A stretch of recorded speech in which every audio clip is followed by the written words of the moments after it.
Tatlong dahilan para ngumiti. 3 reasons to smile. Alam ko kasi marami sa inyo depressed. Marami sa inyo may problema. Marami po sa inyo, alam ko, subsob sa trabaho. At madalas nakakalimutan ng ngumiti dahil napakaraming iniisip, napakaraming ginagawa at nabibigatan na sa buhay.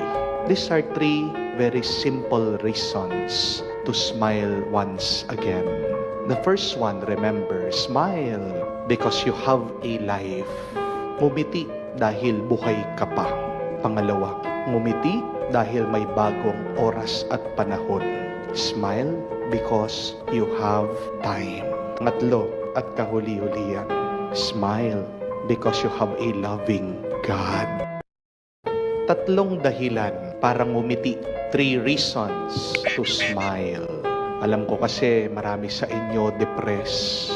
Marami sa inyo may problema. Marami po sa inyo, alam ko, subsob sa trabaho. At madalas nakakalimutan ng ngumiti dahil napakaraming iniisip, napakaraming ginagawa at nabibigatan na sa buhay.